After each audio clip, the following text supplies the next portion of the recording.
Hi guys, Lady Random here and welcome back to Sky Factory 2. Okay, we have been busy. We have been very, very busy indeed down here. And still trying to get as much dark steel as we possibly can in order to make our reinforced obsidian. I believe we are now up to about, 59, so we're getting there. Shush. So we've been busy making more dark steel, so that is with the iron, obsidian and pulverised coal, which you've actually run out of. Do I have any more pulverised coal anywhere? Possibly not. May have actually used that all. Okay, let's quickly grab a bit more coal from here, and we'll just very quickly swap that out with this and get a little bit more of that going, because we do need quite a lot. We'll whack that back in here. So yeah, pulverised coal. Side product of that is sulfur, which is cool. It's going to feed into the chest up here for the moment. It's not going to go down through the hopper and into our sieve, thankfully, which is cool. But I have been working quite hard to try and grind as much iron as we possibly can. So I've been making loads of iron gravel sand. We've got a little bit more there. And a very, very noisy mob farm above. But yeah, we need to try and make as much dark steel as possible. I've been busy over at the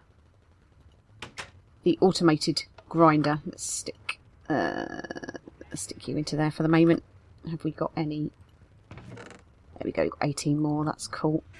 Whack those in there. We'll get another 5. Why don't we grab some obsidian as well while we're here? This has been working pretty nicely. As you can see, I've had a fair chunk out of it already. Let's grab a stack of that, shall we? And pop that in as well. There we go, a little bit more of that. So that is going to give us a little bit more dark steel. And we'll just keep going with that. But yeah, we've been fairly busy. There's been a lot of grinding going on. And there has been a reason for that. So as you can see, we've got a stack more of the level 2 solar panels just to try and keep this going a little bit more. And I've actually had to move it across, and I'll show you the reason for that very shortly. Also put in a Stirling generator as well. That Stirling generator is being connected up to the tree farm as well. So it's actually running off of logs. So the burn rate is very fast on it. We could probably do with putting in a capacitor in there, or a couple of double layer capacitor in, just to try and make it a little bit more efficient. But it's using the logs, it's just kind of keeping it ticking over. The tree farm is ticking over really well, which means that we have upped our Mmmmmm production a little bit by the fact that this isn't grinding to a halt overnight, which is very good. As far as our, we can get up on here, our mattocks go out. Mattocks are working quite well, so we're just repairing those with the flint that we're getting from the sieving process. So we've got a bunch in there. We've got 2 in there at the moment. We have this one here, which is now broken. That actually now has Fortune 1 on it, which is great, because as we explained probably about 4 episodes ago, if you can get Fortune onto Tinker's mattocks, what that will actually do is mean that when you are harvesting, you will actually get back Mmmmmm seeds, as you can see here. So we're actually starting to gather some Mmmmmm seeds, and see they're coming through quite nicely. But that's going to need to pop off and be repaired, and we'll just swap that one into the slot for the moment, and that one can just go back in here for the minute. So yeah, Mmmmmm seeds. We need to go repair this hatchet actually while we're here, and we'll stick our Mmmmmm seeds away. And I've actually chosen to put those into their own Java barrel, just because I reckon we're going to get quite a lot. But this will be very good for us making more of the essence seeds that we need. So let's pop you in there, get you repaired, and get you back out and earning us more seeds. So the other one that's on there at the moment, that has got auto repair, but that is unfortunately not going to be working, just with the fact that the the mattock is actually not exposed to light, so that is going to wear down. Not a massive issue. Hopefully, where are we? We're a little way. Yeah, we are quite a way away from the next upgrade on that for skill, so we may get another mod on there. So if we get another modifier on there, we might be lucky enough to get fortune on that as well. But yeah, all working very nicely. Ow, again. But yeah, the reason for the power increase is that we're actually now trying to do something with the sludge. And we talked in an earlier episode about the sludge boiler, which is this here. And it's actually dead easy to make. It's the factory machine block, 3 furnaces and 3 plastic sheets, and that gives you a sludge boiler. So yeah, it uses only 30 RF, which is cool, so it's not massively draining power-wise. However, if we pop up here, it does give off an effect. In fact, it gives off 2. It will actually give off a hunger effect, and it will also give off... Oh, this is coming along quite nicely, isn't it?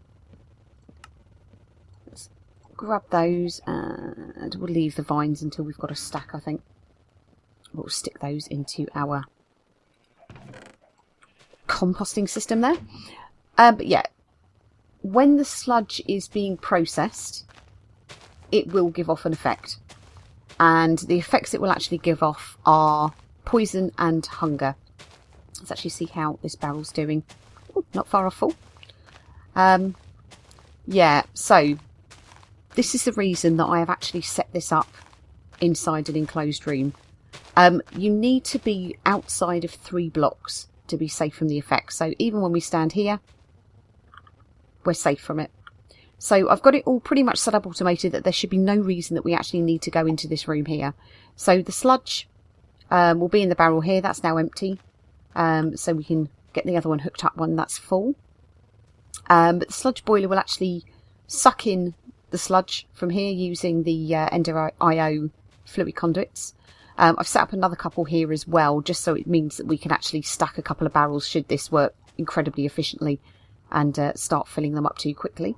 I've also set up the item collection point outside here as well, which again is also outside of the 3 block range. So that does mean that we can actually pick our items up that are produced as a result of the sludge. So we'll come in a little bit.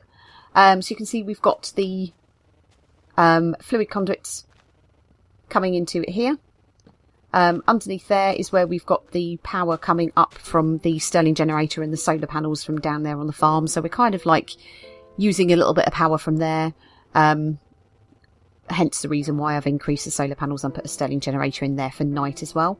And then we've got the Ender IO item conduits that are actually sucking the items out of our sludge boiler and into the chest outside. So I'll just give you a quick demo of the effect. We'll go and grab the other barrel. Let's take this one back. And let's go grab this one. It's not full, but we can at least use it. So we can then pop our other one down there that can start filling up. So we shall put our drum there. That will start pulling through into our sludge boiler, and there should be, there you go, you can start to see the particle effects coming off that now. So you've got the black particles, which means it's working, and you can see that is sort of a 3 block radius around our sludge boiler. But if we're on the outside here, we're not going to get any effects. Out there replacing the drums, we're not getting any effects, and collecting our stuff out of the chest, we're not going to get any effects. However, we go close to it, there you go, you can see we've actually got the poison effect happening. And we also have the hunger effect that lasts as well. So we're outside of the poison range, which is good now, but we've got hunger going on. So that's the reason why I've actually kind of contained it within this room here. Just so I have no reason to go in there at all. So it's well lit. I could probably make it smaller, but I wanted to make it big enough so I've got no way of accidentally going close to it and actually getting poisoned.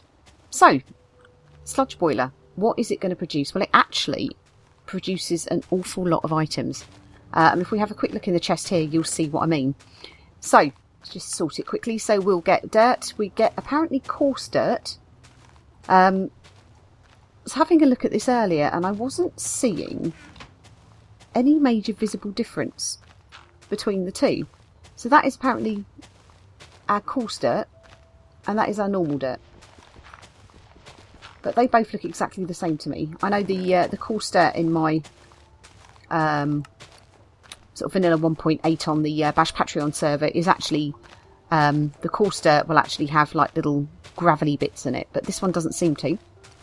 We also get podzol, which is a bit more of a rarer drop. We get sand, which is great because we can just literally walk that over to our little soul sand production there. We get red sand, we get gravel, we get clay, and we've got stacks of clay already. Netherrack, again, it's a fairly low chance drop, but we still get it. We can also get some soul sand from that as well. We get mycelium and we also get some more heat sand. So I think that's pretty much everything that's available with this particular mod pack that we can actually get from processing sludge. If you use other mod packs, which off the top of my head I can't remember, I think it's Biomes of Plenty, you actually get some other additional blocks as well. But we don't have that, I believe, within this particular mod pack. But yeah, all good. So there's some lovely extra free resources just coming from the fact that we are producing icky sludge out of our tree farm. So we now have a use for it. Depending on how much we're in this area and how much this keeps going, we may need to get some more drums put together just so we can have at least sort of one on there and the rest of them actually filling out on there. But yeah, all good. So there we go. That is what I have been up to. I've been also busy as well clearing out over here. It was getting really kind of full. I'm hearing endermans. I'm just going to arm up just in case. It was getting pretty full. We were full of stuff, effectively. We had an absolute ton. We actually got, yeah, that is still running perfect. We had an absolute ton of stuff, so these were getting quite full. So I went through, I've been sorting out through here, and as you can see, I've cleared that down. So, ooh, didn't clear that down very well. But I've been trying to get rid of some of the little loot crates here, just to try and see if we can get any more dark steel items out of them. So I've been clearing those down quite a lot.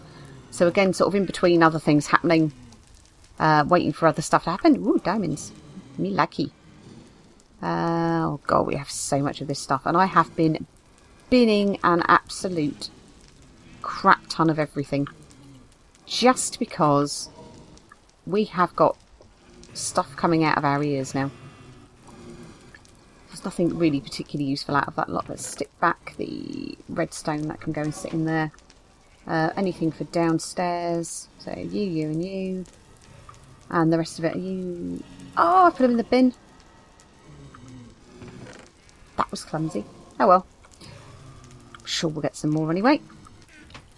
But yeah, just trying to clear down. So you can see I've been spending a bit of time here. So our bones and our arrows and our manicure is filling up nicely. Blaze rods also. Bacon dust, yep. Crap ton of bacon dust. But yeah, literally just been trying to kind of clear them out. Sort of fill these up. Get the items that we need and bin all of the stuff that we don't. So it has been a bit of a grindy session so far, but all seems to be working quite nicely. Soul sand, I've not been sieving any more of that at the moment, just because I've been concentrating on getting the iron that I need in order to carry on making the dark steel. But as you can see, ghast tears, we have a crap ton of them, which is going to be kind of cool if we decide that we want to start making potions. I've also created a couple of extra jabber barrels there, so we've actually got our lapis and we've got the nether quartz there. And I've also as well pretty much filled up, and this is as a result again of the loot crates, our armour chests, our iron armour chests. So what I can also do is actually start to smelt some of this armour down as well, and that will give us extra iron, which is all a bonus. So everyone is a winner. Okay, so just a little short one for this week. So it's going to be a bit grindy. I'm hoping that I can try and get a bit more grinding done over the weekend and try and get as much more of the reinforced obsidian. So there is a possibility we might be in a position to set up for our wither fight. Which has just reminded me, actually, there was one other thing I wanted to show you, and that is the site that I've actually chosen to actually put up our structure for our wither fight. You might recall, many months ago, I actually set up this little platform right the way down the end here. We'll try and run as fast as we can because it is a fairly long way.